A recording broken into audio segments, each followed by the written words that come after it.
Hey guys, comic verse के एक और एपिसोड में आप सभी का स्वागत है। तो आज डिज्नी प्लस हॉटस्टार खोला ये सोचकर कि मार्वल के व्हाट इफ का अगला एपिसोड देखेंगे, लेकिन थोड़ी देर तक देखने के बाद मुझे रियलाइज हुआ कि शायद इन लोगों ने कोई गलत पिक्चर लगा दी है, क्योंकि ये वाला एपिसोड इतना डार्क था कि ऐसा लगा जैसे डीसी के यूनिवर्स में पहुंच चुका हूं। लेकिन थोड़ी आगे जाने के बाद जब हमारे डॉक्टर चचा दिखे तो समझ में आ गया कि नहीं, सही जगह पे है, बस एपिसोड थोड़ा सा डार्क बना दिया है। खैर, तो मार्वल व्हाट इफ के एपिसोड 4 में हमने देखा कि क्या होता अगर डॉक्टर स्ट्रेंज और क्रिस्टीन पामर एक ही गाड़ी में बैठकर उस वाले इवेंट के लिए जा रहे होते एंड उस एक्सीडेंट में डॉक्टर स्ट्रेंज के हाथ नहीं बल्कि क्रिस्टीन पामर की डेथ होती। तो कुछ नहीं होता, दो डॉक्टर स्ट्रेंज हो जाते, जिसमें से एक पूरी तरह से पगलेट रहता और दूसरा वाला ठीक रहता, और इसका एंड इतना ज्यादा डार्क होता कि आप सपने में भी नहीं सोच सकते। तो कॉमिक वर्स से मैं हूं मोहित और आज हम लोग करने वाले हैं मार्वल के व्हाट इफ के एपिसोड 4 का ब्रेकडाउन। तो बिना अपने अंदर शैतानों को लपेटे चलिए शुरू करते हैं।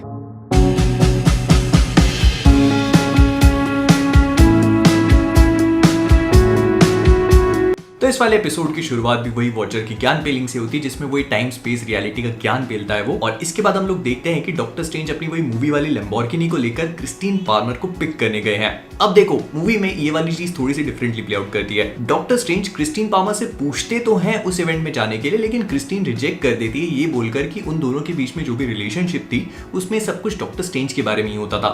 लेकिन इस वाली रियलिटी में उन्होंने एक्सेप्ट कर लिया है और वो दोनों डेट पे जा रहे हैं। अब इस पूरे इवेंट में डॉक्टर स्ट्रेंज को एक स्पीच देनी है, क्योंकि उन्होंने रेडिकल हेमिस्फेरेक्टोमी नाम का एक प्रोसीजर करा है जो बहुत ही ज्यादा लेजेंडरी और लैंडमार्क होता है। एंड कॉमिक बुक्स का ज्ञान पेलते पेलते आज कुछ अपने प्रोफेशन का भी ज्ञान पेलूंगा मैं। अब रेडिकल हेमिस्फेरेक्टोमी बेसिकली एक ब्रेन का प्रोसीजर होता है जो छोटे बच्चों में किया जाता है। अब आपने कभी भी ब्रेन का अगर डायग्राम देखा तो आपको पता होगा कि उसके दो हिस्से होते हैं, मतलब एक लेफ्ट और एक राइट, और इन दोनों हिस्सों को एक एक हेमिस्फीयर बोला जाता है। एंड अगर आप इन्हीं में से एक हिस्से को निकाल दोगे तो उसी प्रोसीजर को रेडिकल हेमिस्फेरेक्टोमी कहते हैं। अब मुझे पता है कि आप लोग सोच रहे होंगे कि दिमाग के एक हिस्से को ही निकालना थोड़ा ज्यादा नहीं हो गया, तो हाँ, ये काफी रेयर प्रोसीजर है जो उन्हीं बच्चों में किया जाता है जिनको रिफ्रैक्टरी एपिलेप्सी होती है, मतलब झटके आने वाली वो बीमारी जो किसी भी दवाई को रिस्पॉन्ड नहीं करती है। और जब सारे मेजर्स फेल हो जाते हैं तो फिर इस प्रोसीजर के बारे में सोचा जाता है जो हर कोई नहीं कर सकता। और नेचुरली अगर आप दिमाग के एक हिस्से को निकाल दोगे तो कुछ ना कुछ साइड इफेक्ट्स तो होंगे ही। तो इसमें भी जो दिमाग का हेमिस्फीयर निकाल दिया जाता है उसके ऑपोजिट बॉडी के जो पार्ट्स होते हैं उनमें वीकनेस आ जाती है, क्योंकि हमारा राइट साइड का ब्रेन जो है वो लेफ्ट पार्ट को कंट्रोल करता है और लेफ्ट पार्ट जो है वो राइट साइड को। खैर, तो coming back to the episode, हम लोग देखते हैं कि डॉक्टर स्ट्रेंज और क्रिस्टीन पामर बैठ के गाड़ी में जा रहे होते हैं और एक एक्सीडेंट होते होते बचता है, जिसमें डॉक्टर स्ट्रेंज काफी अच्छे से गाड़ी को बचा लेते हैं। लेकिन तभी उनके पीछे से आकर एक गाड़ी ठोकती है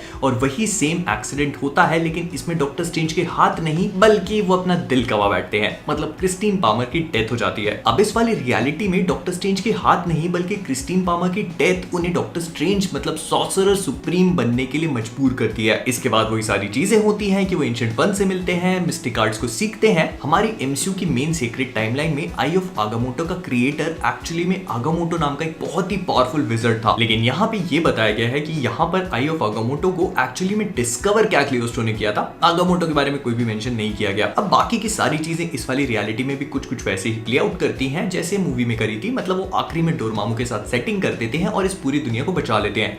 लेकिन एंड में जाकर उन्हें दोबारा से अपनी क्रिस्टीन पामर को बचाने की खुजाल छूटती है। अब जो चीज मैंने इस वाले सीन में नोटिस करी वो ये थी कि मूवी में इस वाली दीवार पे एक्चुअली में बैंड्स ऑफ सिटोरैक एग्जिस्ट करते थे, लेकिन यहाँ पर नहीं है, जो कि पूरी तरह से अंडरस्टैंडेबल भी है, क्योंकि बैंड्स ऑफ सिटोरैक का यूज करके उन्होंने काइसिलियस को बांध दिया था और फिर काइसिलियस उन्हें तोड़कर निकल गया था। अब फनी चीज ये है कि इस वाले सीन के बाद एमसीयू में क्रिम्सन बैंड्स ऑफ सिटोरैक को भी रेटकॉन कर दिया गया और उन्हें कुछ कुछ वैसा ही दिखाया गया जैसे कॉमिक बुक्स में वो एग्जिस्ट करते हैं। एंड इन्हीं का यूज करके डॉक्टर स्ट्रेंज ने थानोस को बांधा था और इस वाले एपिसोड में वो अपने इविल वर्जन को भी बांधते हैं। खैर, तो डॉक्टर स्ट्रेंज डिसाइड करते हैं कि बस बहुत हो गया, अब वो अपने टाइम स्टोन का इस्तेमाल करेंगे और टाइम ट्रैवल करेंगे, जिससे इस पूरे एपिसोड में टाइम स्टोन ना कहकर आई ऑफ आगामोटो कहा गया है बाय द वे। तो वो टाइम में पीछे जाते हैं और बार बार क्रिस्टीन पामर को बचाने की कोशिश करते हैं, लेकिन लगातार ही फेल होते जाते हैं। एंड आई हैव टू से कि पूरी की पूरी सीक्वेंस जिस तरह से दिखाई गई है वो बहुत ही ज्यादा ब्रिलियंट है। Edge of tomorrow, groundhog day, source code और दुनिया जमाने की जो टाइम लूप वाली मूवीज थी पूरी की पूरी उसकी याद आ गई। खैर, तो पॉइंट ये है कि डॉक्टर स्ट्रेंज को आगे जाकर एंशिएंट वन की आत्मा बताती है कि वो इस वाली चीज को या इस वाले मोमेंट को चेंज नहीं कर सकते। वो चाहे जो भी कर लें, क्रिस्टीन पामर की डेथ होनी है तो होनी है,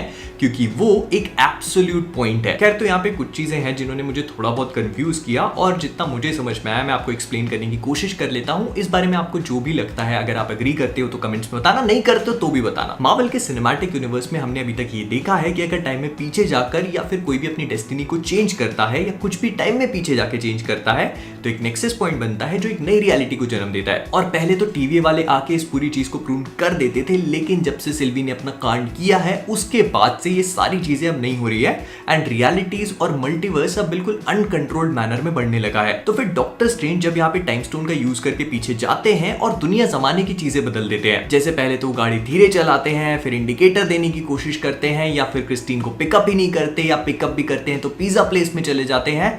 तो यहाँ पर जब उन्होंने डेस्टिनी को चेंज करने की कोशिश करी गई तो नेक्सस पॉइंट क्यों नहीं बना और नई रियलिटी क्यों क्रिएट नहीं हुई? तो व्हाट आई थिंक इज कि अभी तक हमने जितने भी टाइम ट्रैवल के रूल्स देखे हैं, मतलब वो नेक्सस पॉइंट और नई रियलिटी बनने वाले, वो सब ट्रेडिशनल रूल्स हैं जो टाइम स्टोन पर अप्लाई नहीं होते। मतलब अगर आप टाइम स्टोन का इस्तेमाल करके टाइम में पीछे जाते हो और कुछ भी चेंज करते हो तो शायद नेक्सस पॉइंट नहीं बनता, लेकिन टाइम स्टोन की भी अपनी लिमिटेशंस हैं और उन्हीं में से एक आता है एब्सोल्यूट पॉइंट, मतलब वो मोमेंट जिसे आप चेंज नहीं कर सकते, क्योंकि अगर आपने वो चीज करी तो आपकी खुद की रियलिटी ही चेंज हो जाएगी।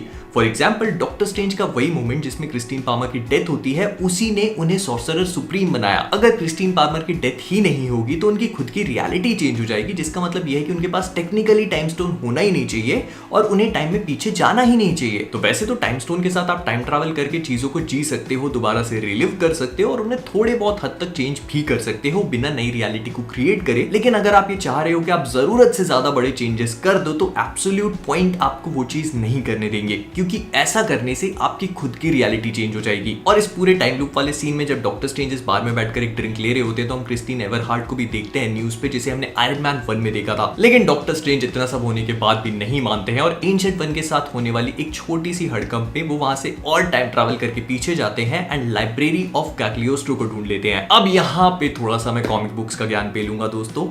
तो एक्चुअली में कैग्लियोस्ट्रो एक बहुत ही एंशिएंट विज़र्ड है जो कि मार्वल के कॉमिक बुक यूनिवर्स में एग्जिस्ट करता था एंड ऐसा माना जाता है कि इंडिया के एक रीजन में काफी टाइम तक इसने रूल भी किया था। अब कैग्लियोस्ट्रो ने अपने टाइम में बहुत सारे बड़े बड़े वैम्पायर से फाइट करी है और काफी सारे मॉन्स्टर्स से भी, एंड जितना भी जादू टोना उन्होंने सीखा था वो उन्होंने द बुक ऑफ कैग्लियोस्ट्रो में नोट डाउन कर लिया था। एंड इसी बुक को हम आगे इस एपिसोड में भी देखेंगे और डॉक्टर स्ट्रेंज की मूवी में भी देख चुके हैं, जिसके कुछ पेजेस को फाड़ कर काइसिलियस डोरमामू को इस दुनिया में लाने की कोशिश करता है। अब जब डॉक्टर स्ट्रेंज इस वाले टाइम में पहुंचते हैं तो उनको एक आदमी मिलता है जिसकी आंखों के दोनों कलर्स अलग होते हैं एंड इस वाली डिजीज को एक्चुअली में हेट्रोक्रोमिया कहा जाता है, ऐसा असलियत में होता है। और यही इंसान डॉक्टर स्ट्रेंज को लॉस्ट लाइब्रेरी ऑफ कैग्लियोस्ट्रो तक लेके भी जाता है। अब जब डॉक्टर स्ट्रेंज उससे पूछते हैं कि कहीं वही तो कैग्लियोस्ट्रो नहीं है, तो वो कहता है कि उसका नाम ओबेन है। एंड मजे की बात यह है कि कॉमिक बुक्स में कैग्लियोस्ट्रो का असली नाम ओबेन ही था। तो क्लियरली यही कैग्लियोस्ट्रो है जिसने वो सारी किताबें लिखी थी। तो डॉक्टर स्ट्रेंज बुक ऑफ कैग्लियोस्ट्रो से लेकर दुनिया जमाने की किताबों का स्टडी करना शुरू कर देते हैं। और अगर आप इस वाले सीन को थोड़ा सा ध्यान से देखोगे तो यहाँ पे वही डोरमामू को बुलाने वाला सिंबल भी बना हुआ है, लेकिन डॉक्टर स्ट्रेंज को क्रिस्टीन पामर की जान बचाने के लिए किसी और चीज की जरूरत थी और वो थी पावर। नहीं, ये वाली पावर नहीं। खैर तो डॉक्टर स्ट्रेंज एक एक करके छोटी से लेकर बड़ी बड़ी मिस्टिक बींग्स को खाना शुरू कर देते हैं। और वैसे तो इन मिस्टिक बींग्स के नाम मैंने खोजने की बहुत कोशिश करी, लेकिन मुझे बहुत ज्यादा समझ में नहीं आया। इसमें से एक फीनिक्स फोर्स जैसी लग रही है जिसका डीसी की रेवन के साथ कुछ क्रॉसओवर कर दिया गया है, फिर एक गार्डन नोम है। इसके अलावा मार्वल के एक लाल रंग के सींग वाले डीमन जैसा दिखने वाला मॉन्स्टर है जिसे डॉक्टर स्ट्रेंज जब अपने अंदर ले लेते तो वो भी समझ जाओ, छोड़ो यार। खैर तो डॉक्टर स्ट्रेंज अपने आप को इतना ज्यादा शक्तिशाली बना लेते हैं कि वो सॉर्सरर सुप्रीम से डॉक्टर सुप्रीम बन जाते हैं और अपनी इन्हीं शक्तियों का यूज करके वो दोबारा से उसी टेंटिकल वाले मॉन्स्टर को बुलाते हैं जिसे हमने व्हाट इफ के ही एपिसोड 1 में देखा था, जिसे रेड स्कल ने हाइड्रा चैंपियन कह के बुलाया था और पेगी कार्टर उसके साथ अंदर पहुंचकर और उसके टेंटिकल्स को काट कर बाहर निकलती है। तो इस वाली रियलिटी में भी हमारे डॉक्टर साहब ने वैसा ही दिखने वाला मॉन्स्टर बुलाया। अब वैसे तो मैंने पहले भी बताया था कि हो सकता है कि मार्वल कॉमिक्स का एक बहुत ही फेमस इंटर डायमेंशनल विलन शुमागोराथ हो, लेकिन इसके अलावा हाइव नाम का भी एक विलन था जो ऐसा ही दिखता था और उसे एजेंट्स ऑफ शील्ड में भी दिखाया गया था, लेकिन मुझे लगता नहीं कि हाइव होगा। तो डॉक्टर स्ट्रेंज इस वाले मॉन्स्टर के टेंटिकल्स को काटते हैं और उसे भी अपने अंदर एब्जॉर्ब करके इतने ज्यादा पावरफुल बन जाते हैं कि वो वॉचर तक को देख सकते हैं। लेकिन तब एंशिएंट वन बताती है कि उन्होंने एक अलग ही गेम खेल लिया है। जब डॉक्टर स्ट्रेंज के साथ उनकी थोड़ी बहुत फाइट हो रही थी तो उन्होंने अपनी पावर का इस्तेमाल किया और डॉक्टर स्ट्रेंज को 2 अलग अलग पार्ट्स में स्प्लिट कर दिया। मतलब एक ही यूनिवर्स में डॉक्टर स्ट्रेंज के 2 अलग अलग वर्जन्स एग्जिस्ट कर रहे हैं। अब देखो, वैसे तो हम लोगों ने ये पूरा का पूरा कंसेप्ट मार्वल में देख लिया है कि एक ही इंसान के अलग अलग वर्जन्स एग्जिस्ट करते हैं और उनको हम वेरिएंट्स बोलते हैं, लेकिन ऐसा पहली बार हो रहा है कि हम एक ही यूनिवर्स में दो अलग अलग टाइमलाइंस को देख रहे हैं और उसमें उसी कैरेक्टर के दो अलग अलग वर्जन्स को। और पता नहीं मुझे ऐसा क्यों लग रहा है कि इस वाले एपिसोड में इस कंसेप्ट को इंट्रोड्यूस करवा के मार्वल वालों ने आगे की कुछ पिक्चरों के लिए शायद बेस वेस बना दिया हो, क्योंकि वो करते रहते हैं काम। खैर, तो हमारे डॉक्टर स्ट्रेंज और डॉक्टर अरमानी या फिर डॉक्टर सुप्रीम या सुप्रीम स्ट्रेंज जो बोलना है, इन दोनों के बीच में फाइट शुरू होती है। और आई हैव टू से कि जिस तरह से पूरी की पूरी फाइट में दिखाई गई है वो बहुत ही ज्यादा एपिक था। ये पूरी की पूरी मैजिक बैटल जहां पर इन दोनों का स्पेल और उसका एक एक इफेक्ट हमारी स्क्रीन पे एकदम प्रॉपरली विजिबल था, देखने में मजा आ गया। तो अच्छे वाले डॉक्टर स्ट्रेंज गार्डियन विशांति का protective spell, crimson bands of Cyttorak से लेके दुनिया जमाने की चीजें यूज कर लेते हैं, लेकिन इविल डॉक्टर स्ट्रेंज बहुत ज्यादा पावरफुल था और वो फाइनली हमारे अच्छे वाले डॉक्टर स्ट्रेंज को ओवर पावर कर लेता है। और वैसे तो ये पूरा का पूरा सीन बहुत ज्यादा हार्ट ब्रेकिंग था, लेकिन सबसे ज्यादा दुख मुझे तब हुआ जब वो ऐसे अपने हाथों से क्लोक ऑफ लेविटेशन को चकनाचूर कर देता है। स्पीकिंग ऑफ विच, ये जो पूरी क्लोक ऑफ लेविटेशन की फाइट थी ना, वो भी बिल्कुल अनएक्सपेक्टेड थी और उसे देखने में भी बहुत मजा आया। अब इविल डॉक्टर स्ट्रेंज इतने ज्यादा पावरफुल हो जाते हैं कि वो क्रिस्टीन पामर को भी सेव कर लेते हैं, लेकिन क्योंकि क्रिस्टीन पामर जो अब जिंदा होने के बाद इसी रियलिटी का पार्ट बन चुकी है, तो वो भी इसी रियलिटी के साथ डिस्ट्रॉय होने लगती है और डॉक्टर स्ट्रेंज दुनिया जमाने की ताकत लगाने के बाद वॉचर से तक जुगाड़ लगा लेते हैं, लेकिन फिर भी वो उसे नहीं बचा पाते। जो मुझे लेकर आता है एक और चीज पे कि एक एक एपिसोड करके हम इस पूरी सीरीज में वॉचर के इन्वॉल्वमेंट को और भी ज्यादा होते हुए देख सकते हैं। एपिसोड 1 में थोड़ा सा कम था, एपिसोड 2 में और थोड़ा बड़ा, एपिसोड 3 में हमने उन्हें बहुत सारी जगहों पे देखा और अब एपिसोड 4 में वो एक कैरेक्टर के साथ डायरेक्टली इंटरैक्ट कर रहे हैं। तो ये भी बहुत क्लियर कट हिंट है कि आने वाले एपिसोड्स में उनका इन्वॉल्वमेंट और भी ज्यादा बढ़ेगा, तभी जाकर वो एक पूरी की पूरी सेना को जमा करेंगे ताकि वो आखिरी वाले एपिसोड में इनकी बैटल करवा सकें किसी बड़े विलन से, जो आई थिंक कि अल्ट्रॉन होगा, जिसके पास पूरे के पूरे इन्फिनिटी स्टोन्स है और वो विजन की बॉडी में है। तो मैं सही बताऊं तो इस पूरी बैटल में मुझे लग रहा था कि जो अच्छे वाले डॉक्टर स्ट्रेंज है वो अल्टीमेटली बुरे को हरा ही देंगे और इस पूरी रियलिटी को बचा लेंगे,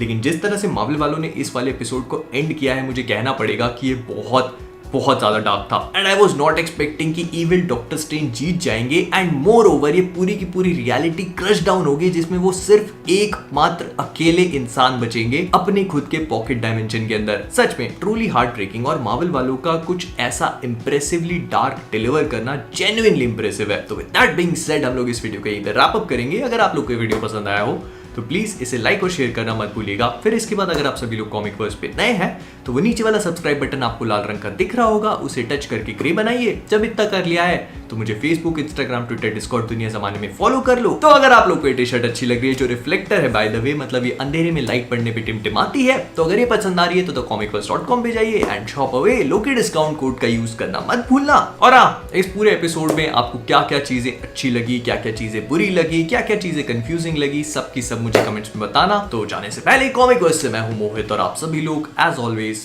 कीपिंग ऑसम।